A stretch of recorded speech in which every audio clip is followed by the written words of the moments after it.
Thank you for joining me on the Creative Convergence. It is an absolute honor to have you on the podcast today. Your extraordinary career journey perfectly embodies the multidisciplinary spirit celebrated on this show. The Creative Convergence is a podcast for communication and design professionals seeking a true multidisciplinary edge. Within each episode, I share tactical strategies so that my viewers can build innovative cross-platform solutions by fusing cohesive strategic messaging with artistic visual design, so that viewers may learn how to create emotionally engaging experiences to achieve measurable business growth. Before we launch our conversation, here's a snapshot of Colonel John Blaha's extraordinary journey defined by curiosity, courage, and cross-disciplinary mastery, from Air Force fighter pilot to astronaut Hall of Famer and beyond. John E. Blaha was born August 26, 1942 in San Antonio, Texas. From a young age, he dreamed of flight, and that passion led him from Granby High School in Norfolk, Virginia, to the United States Air Force Academy, where he graduated in 1965 with a Bachelor of Science in Engineering Science. Recognizing that astronautics would play a crucial role in the space age, he pursued a degree at Purdue where many other astronauts had previously graduated. There he joined a remarkable group of students, including his friend and fellow astronaut Roy Bridges Jr., where together they studied electrical, propulsion, and astronautical engineering. Pursuit of these aerospace fundamentals was key to achieving his dreams. He earned a Master of Science in Astronautical Engineering at Purdue University in 1966. Upon return to active duty, Blaha earned his pilot wings in 1967 at Williams Air Force Base and began operational assignments flying F-4, F-102, F-106, and A-37 aircraft. He then deployed to Vietnam, where he completed 361 combat missions. In 1971, he entered the USAF Aerospace Research Pilot School at Edwards Air Force Base, where he piloted the NF-104 high-altitude research plane to 104,400 feet. Buzz Aldrin, the second astronaut to set foot on the moon, was the commandant of the test pilot school then. He advised Blaha to remain in that environment following graduation to be competitive for an astronaut slot. He needed to teach low lift-to-drag approach, zoom, performance and stability control, and spin flight test techniques. Heeding that counsel, Blaha honed his leadership, technical fluency, and teaching skills, all qualities NASA would later prize. Later, in 1973, he was assigned to work with the Royal Air Force as a test pilot at the Airplane and Armament Experimental Establishment in the United Kingdom. There he flew stability control, performance spin, and weapons delivery tests on the Hawk, Jaguar, Buccaneer, and Jet Provost aircraft. After a 3-year tour, he went on to study at the USAF Air Command and Staff College. He then headed to the Pentagon, where he worked for the Assistant Chief of Staff, Studies and Analysis, presenting studies to congressional staff, the State Department, and the Department of Defense on F-15s and F-16s. In 1980, he received notification that he had been selected as one of 35 NASA astronaut candidates. His Pentagon supervisor and the Vice Chief of Staff tried to dissuade him, extolling a promising Air Force career. In an attempt to convince Blaha that a career change would be boring, they called a NASA administrator who countered with exactly what he would do for the next 5 years. He knew he was on the right path. 4.5 years after training selection, Blaha was assigned a crew and a launch date was set. Tragically, the 1986 Challenger disaster devastated the program. After a thorough investigation and the implementation of crucial safety measures, the program resumed. Blaha piloted his first flight, the STS-29 Discovery, in March 1989 when his 5-person crew deployed an essential satellite and performed 8 scientific and medical experiments before landing at Edwards Air Force Base. Piloting his second flight on Thanksgiving Eve of the same year, the STS-33 Discovery carried Department of Defense and secondary payloads. The crew orbited the Earth 79 times before another hard surface landing at Edwards. Serving as a spacecraft commander on the STS-43 Atlantis in 1991, the 5-person crew deployed another essential satellite and performed 32 material, physical, and life science experiments which supported extended duration orbiter and space station development. They were able to return to Kennedy Space Center after 142 orbits. On the STS-58 Columbia in 1993, Blaha again served as commander of a 7-person crew in a mission that NASA deemed the most successful and efficient space lab flight ever flown. Life science physiology research encompassed cardiovascular, cardiopulmonary, neurovestibular, metabolic, and musculoskeletal experiments. They also accomplished other medical and engineering experiments aboard the orbiter before landing at Edwards 14 days later. In 1994, Blaha studied Russian at the Defense Language Institute in California for 4 months before immersing himself in the year-and-a-half program at the Cosmonaut Training Center in Star City, Russia. This was preparation for the challenging Mir mission, in which he served as board engineer too. Together, the crew conducted material, life, and fluid science experiments for 4.5 months. He launched as a mission specialist in 1996 on the STS-79 Atlantis and returned via the same shuttle in the same capacity in 1997 aboard the STS-81, which exchanged him with another astronaut. After more than 7,000 hours of official flight time in 34 aircraft, 5 NASA missions with 6 shuttle flights, and 161 total days in orbit, Blaha went on to serve in other terrestrial roles. His NASA roster includes leadership roles as chairman of the Spaceflight Safety Panel, weather manager on the mission management team, lead spacecraft communicator, member of the Shuttle Improvement Panel. He spearheaded contingency abort procedures integral to crew safety. He also continued his public speaking engagements and joined USAA in 1997 as a vice president. Colonel Blaha's awards span the Russian Order of Friendship, the Defense Superior Service Medal, Legion of Merit, Air Force Distinguished Flying Crosses, 18 Air Medals, Air Force Commendation Medal, British Royal Air Force Cross, and the Vietnam Cross of Gallantry. He earned many more awards from his university and military training. From NASA, he received numerous Distinguished Service, Outstanding Leadership, Exceptional Service, and Spaceflight medals. He was inducted into the Astronaut Hall of Fame and the International Astronomical Union and Smithsonian Astrophysical Observatory named Planet Blaha in his honor. Today, John Blaha combines his engineering prowess, test pilot precision, and storyteller's gift to inspire audiences worldwide.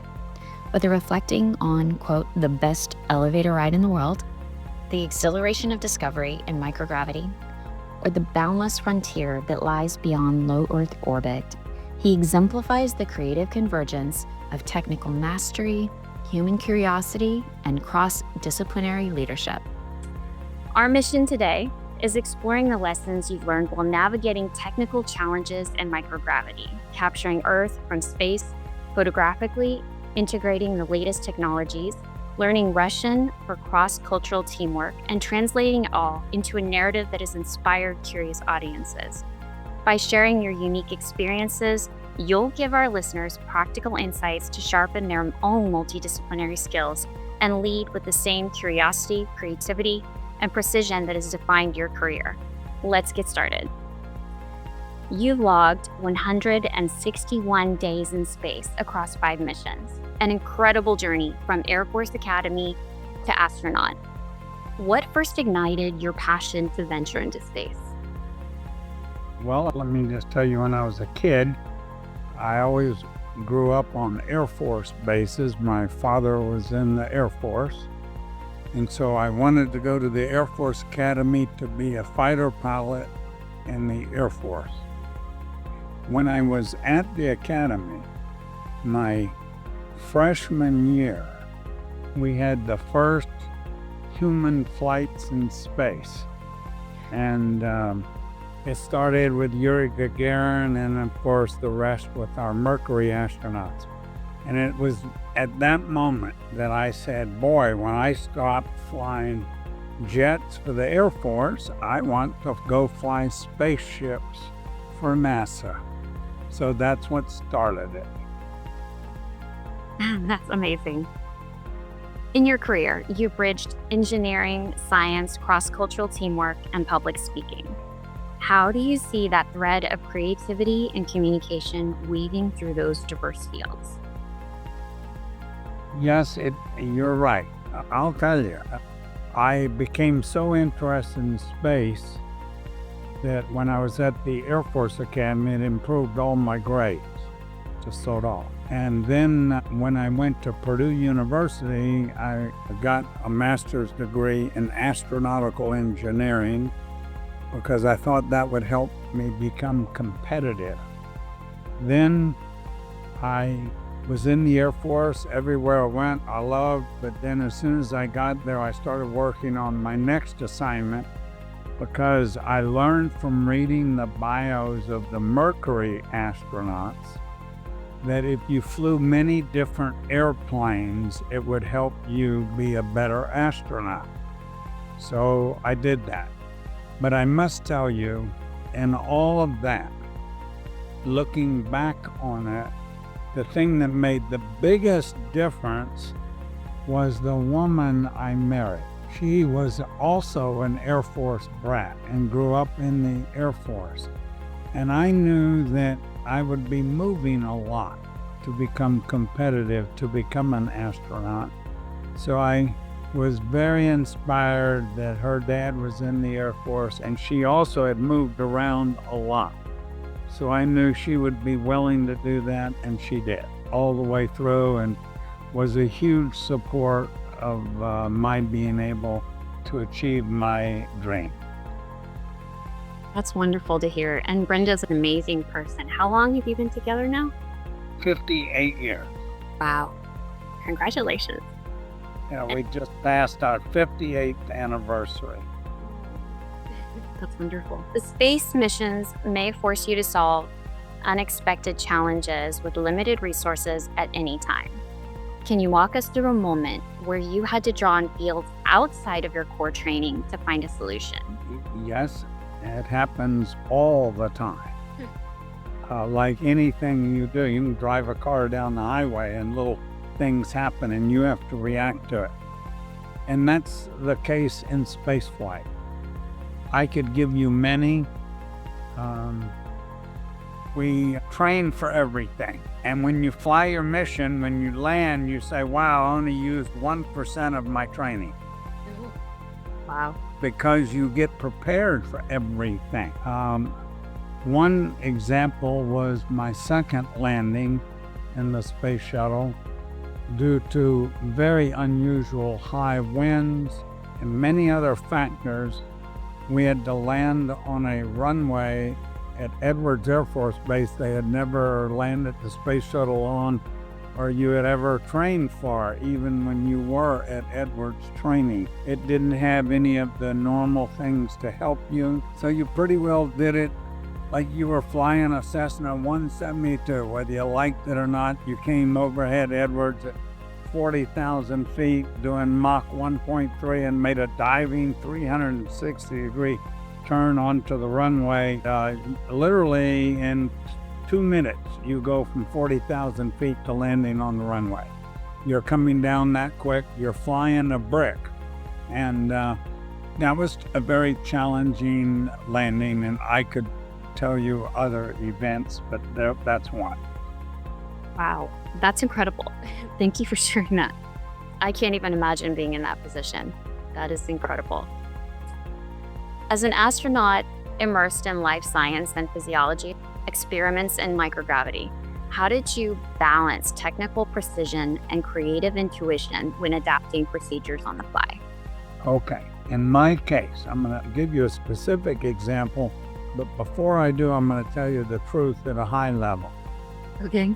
I was a pilot and a commander. We always had a minimum of 3 mission specialists. One flight, I had 5. I'll just give that flight as an example, a 2-week life science research mission.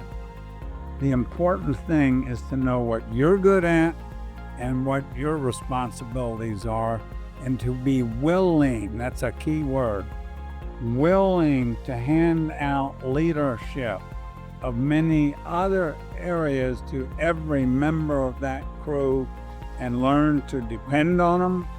And in training, let them be in charge of their area. I don't care how much, I used to tell my crew, it doesn't matter how much we screw up during training. The purpose of the training is to learn. and you just make sure you're ready to perform your area of responsibility. Now, on that mission, as an example, Ray Seddon was our payload commander. And Ray Seddon was a very smart medical research doctor, and she knew life science research up, down, inside, and backwards. And she could work and talk at the level of all the science people doing heart, lung, whatever the area of expertise was. She could meet with them, talk with them, and let them also become a part of our crew. They didn't fly, but she thought they needed to be part of our crew, and that's what happened. And we had a very, very successful mission. The NASA administrator afterwards said, "John, this was our best science mission we've ever flown." And I said, well, the only reason it was is we distributed all responsibilities to different team members and everyone did their part. So that's the key, I think. That's amazing. And it's amazing that you're giving credit to other people too, where it's due. And that is something not everybody does, and that's appreciated. Really being a team. Either way, that's an important word you just said. Yeah. When I became an older astronaut, became part of the selection process at an interview. In the end, you start off with thousands of people competing, and you get it down, you whittle it down to a list of about 200, and they come to the Johnson Space Center in different numbers and spend time there for a week. You get to know them, you talk to them a lot. In the end, you now whittle your list down to maybe 30. The most difficult thing in the world then is to whittle it down to 10, who you're gonna pick. In the end, guess what the bottom line is? You say, which one of these people do I want on my team, who are a team player? All the other things don't matter anymore. All their degrees, everything they ever accomplished, because those 30 people are now equal. The only difference is which ones do you think are the best team players?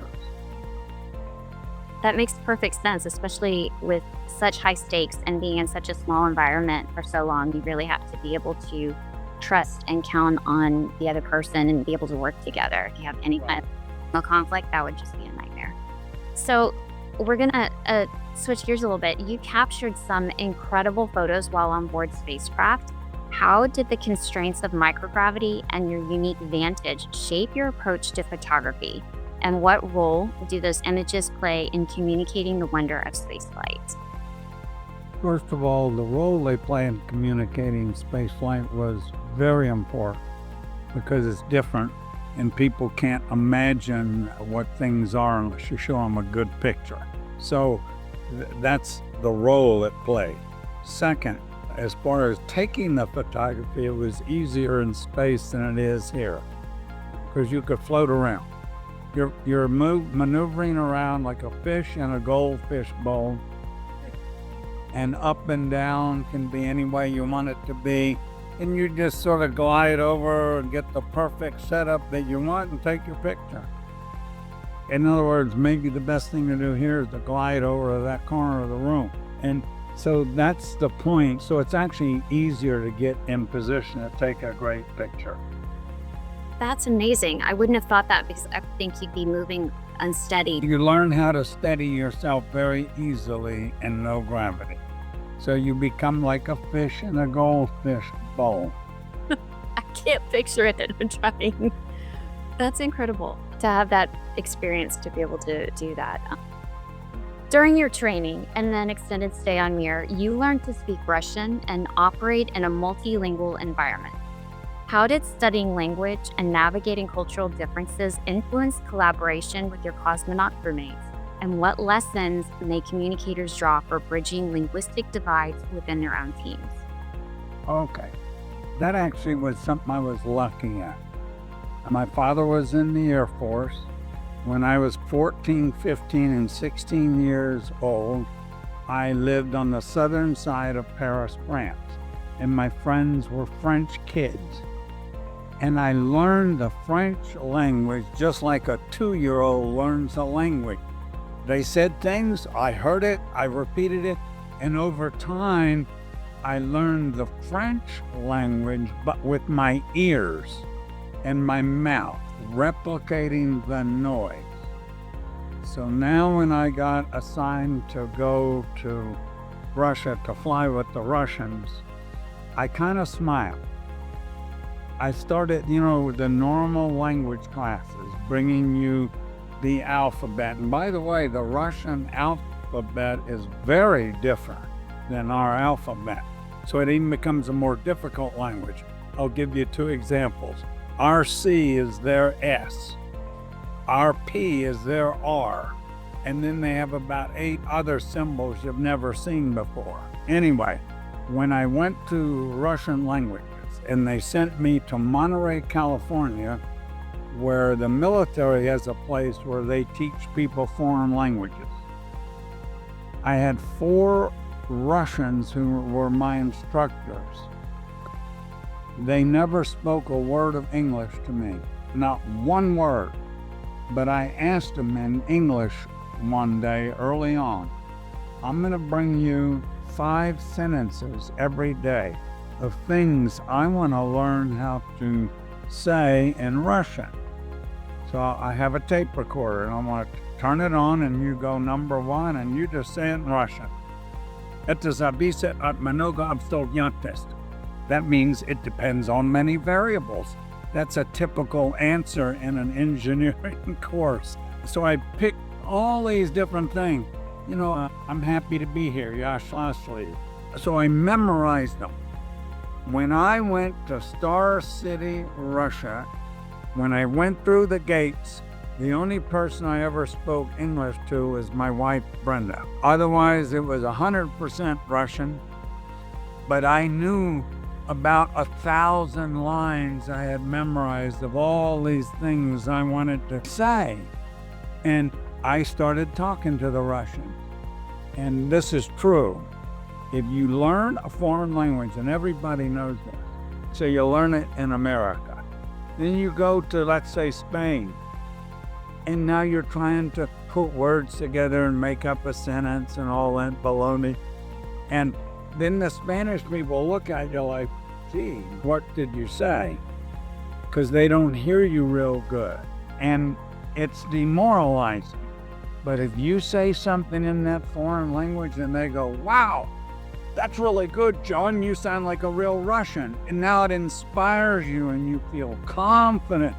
And now you even do it better. So 1.5 years into the Russian language in Star City, it was the spring, I'm walking down a path and a Russian walks by me and he said, Vesit Vasmoy.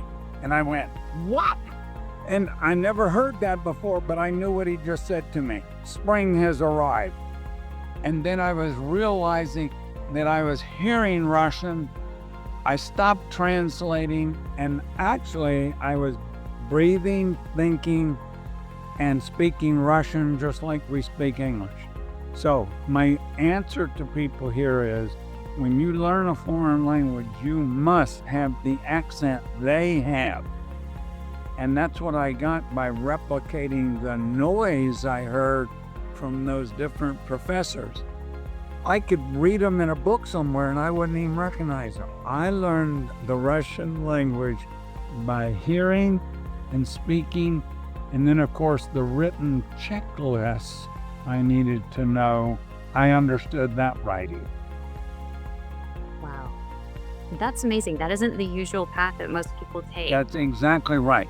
You're right. That's why I told people that, because I saw it. The bottom line is, if you replicate the noise a real Russian makes, saying a particular idea, that's how you can really learn to speak a foreign language.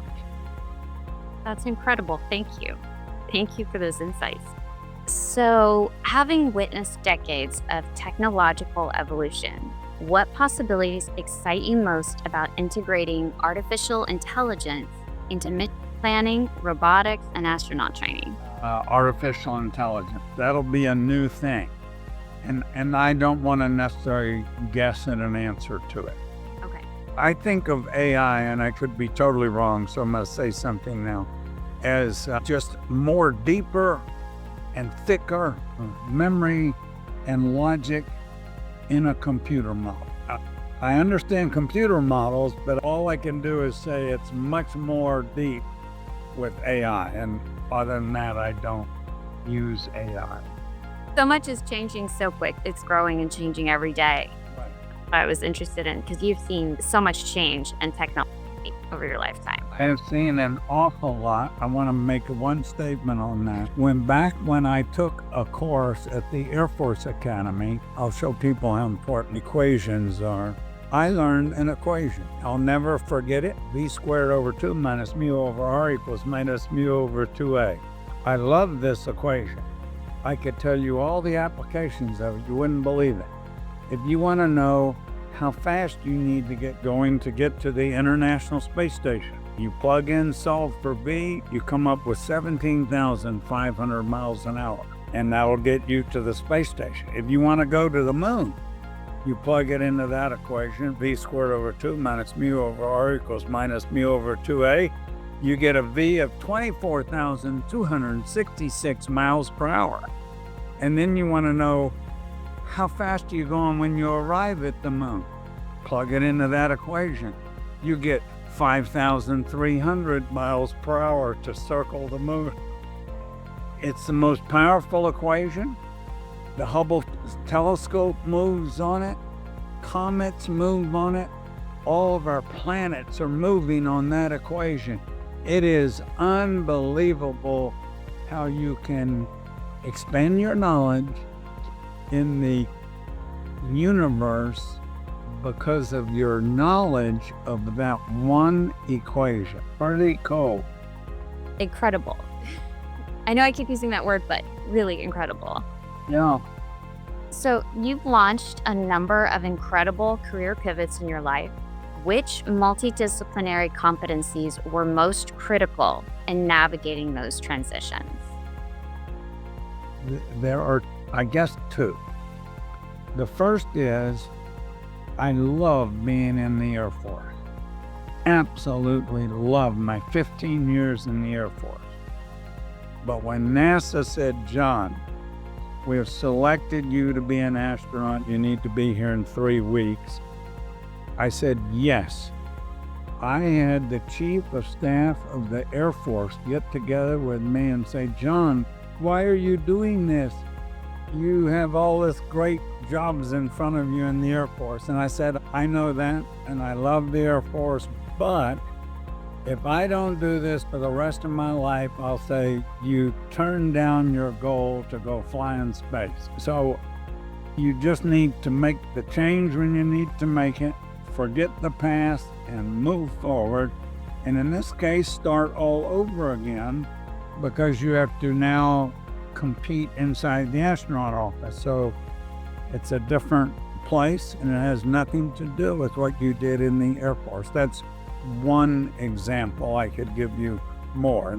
But then there's another very important element that I tell you at the start. At the time, I didn't realize it, but I do now. And you never could make that change if you weren't married to a spouse who was just willing to stop everything, throw all that away, and just go do it. So that's another very important factor again. Absolutely. Absolutely. You have to have your family in tow with you and supportive. Same thing when I went to Russia. I can't believe it. That woman was willing to go and live in an apartment in Russia that was very different than America. It was all Russian language when she left to go outside shopping or food or anything, but she did it, and she did everything for me, and I did nothing but go to class and study at the Cosmonaut Training Center, and then I'd come home. So I was like a 15-year-old kid living in her apartment, doing nothing, and she was doing everything. So that's important. Absolutely. Having led crews in orbit as a spacecraft commander and guided panels on the ground as a chairman, what key insights would you share with emerging leaders who are still honing their craft? I'll go back to something I think I said earlier. A leader, the best leader, number one, needs to know what they're doing. If you get assigned away from your knowledge, that's not good.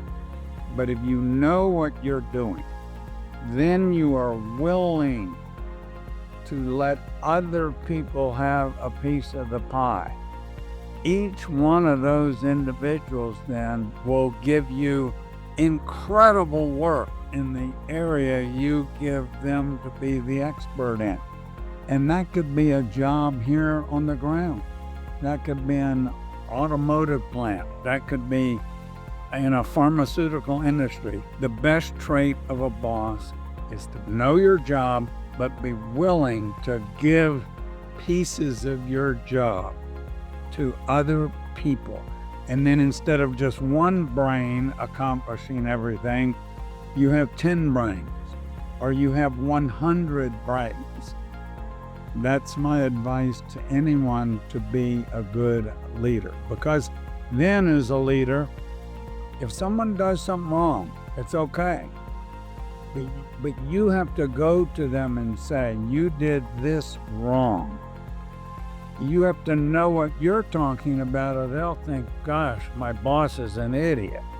So you need to know, and then you need to be willing to tell an employee they're doing something wrong privately, and listen to their response and have an interchange with them. That's my answer to that leadership question.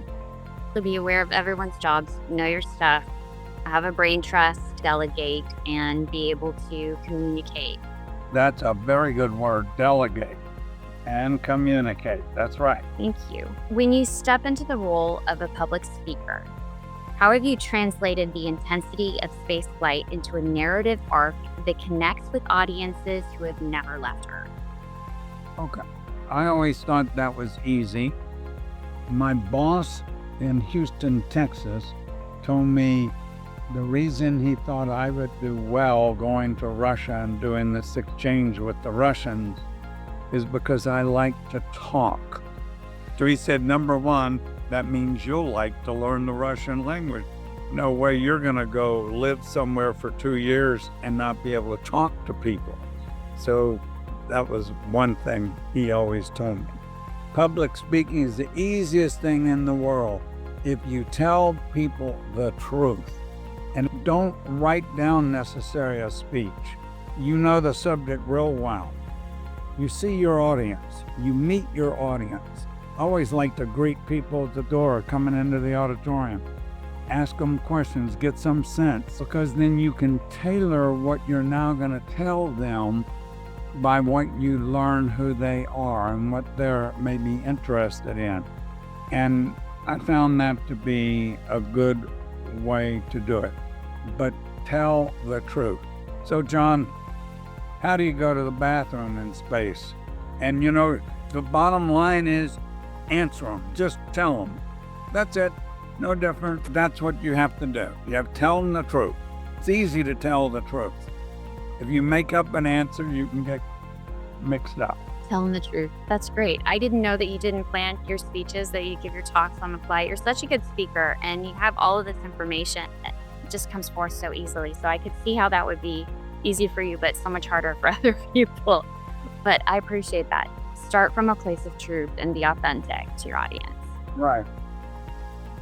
Okay. So drawing on your vast education, training, and expertise, what framework would you recommend to professionals aiming to build their multidisciplinary edge? Well, I'm going to answer you this way. The most important thing is you better marry the right spouse, period, or your whole life can get mixed up. So that's number one. Number two is follow your heart. I don't know how to knit. I don't know how to make clothes.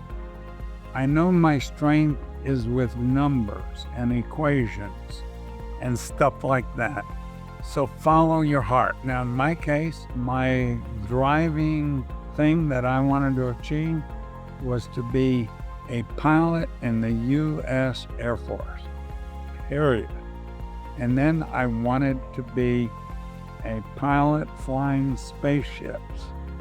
So keep at it. So even though I was in that Air Force doing a great job and had a great career, I just walked away from it to start it all over again in Houston, Texas, in the astronaut office, because that's what my heart wanted to do.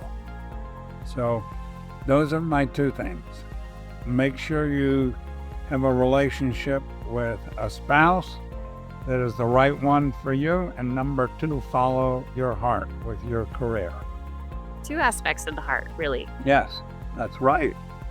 In space, you learn to look at problems from every angle. How can professionals adopt that 360-degree mindset, Your Honor? Okay, you look at planet Earth from space, you realize, wow, what an incredible opportunity humans have living on what is like a blue and white marble going through the black of space, because that's what it is.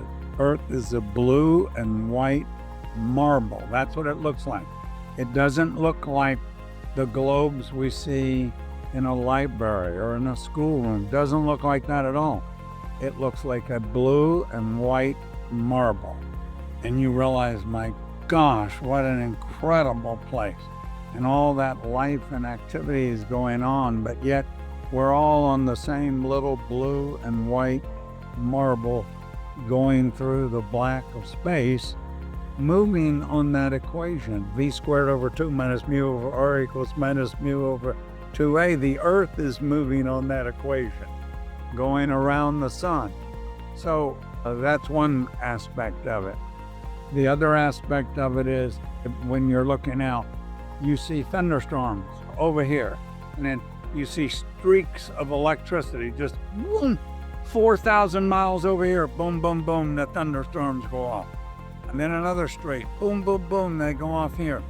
And all that connectivity of the planet and all the connectivity of the white clouds on the planet. Pretty special planet we live on here on planet Earth. I go out every day now as an 83-year-old with a little kitten I have, and I've trained it to stay in the yard because I don't want it to get hurt. And she walks around. I spend 45 minutes with her every morning and every evening. I'm marveling at nature now. She has given me something. Here I thought I was giving her something, the opportunity to look around outside and have fun, etc. But in the end, I'm also getting something. She's taught me, John, take a look at nature, see what's going on. And it is incredible to watch all the bugs, the animals, the birds, everything that's going on that we don't see normally in our normal life. So there you are. I see that. We're all one people on one planet, and when we're here, we need to appreciate all that's around us. Oh, we have something incredible here. Watching a sunset, watching a sunrise, looking into the night sky and seeing various things. And the same thing is here. That's what all of that helped me do. It helped me look for all of those things on planet Earth, because they're right here in front of us if we're just willing to look at them. That's beautiful. Thank you. Thank you for sharing that. Okay, so now we have a little lightning round. What is one piece of gear on Earth that you couldn't live without? Pants. Completely unexpected, but fabulous. I was thinking camera. What is your favorite metaphor to use when describing teamwork? I can't think of a word, but my wife and I are the best example of a team. Oh, that's beautiful. I can't think of anything other than that. We work as a team with everything that goes on in our current world that the two of us live in. That's beautiful. And especially given all of the high profile teams that you've been a part of, that is especially amazing. I know she would love to hear that. So for your next frontier, what is one dream that you still want to chase? Actually, I tell God I feel very comfortable. I thank Him for giving me everything that I've been able to do. I don't really have any dream.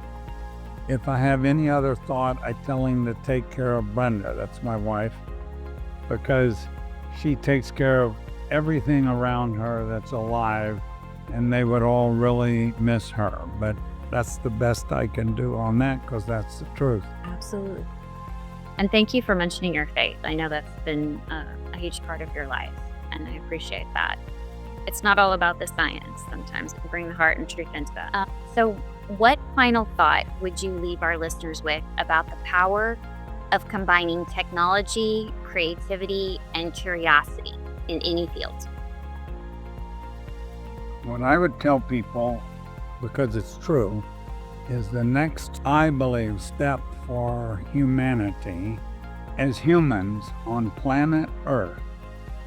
Let's keep moving into space, and our next objective needs to be humans going to Mars. I think it's an area that would inspire us.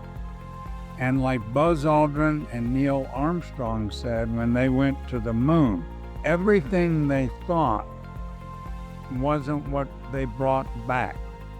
All the thousands of new things they learned by going to the moon that we never thought of. And I'll give you one that everybody listening can appreciate. It was the first time we saw climate change on planet Earth and the impact of climate on planet Earth.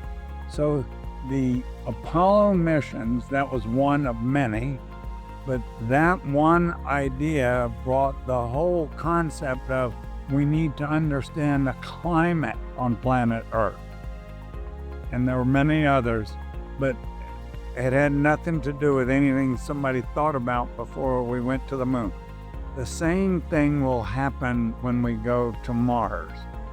What we will learn is that, wow, I didn't know we should be thinking about that, whatever that will be. Yeah, that is especially interesting given the Artemis missions. Thank you for sharing that. Yeah, it needs to be our next goal.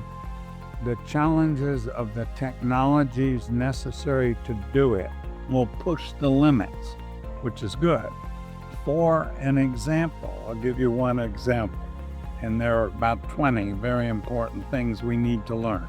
But one of them is, and again, the smart people tell me answers. Like I flew a mission on a Russian space station. I came back, they told me a big number of kind of radiation I had.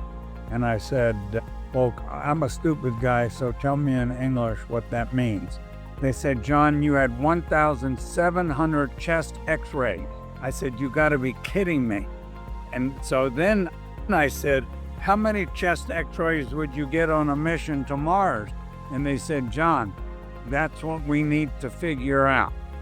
There's no space vehicle we have ever built that if you tried to fly on it to Mars, on day 150, the crew would wake up in the morning and the blood in their vessels would be solid. In other words, we'd all be dead due to radiation.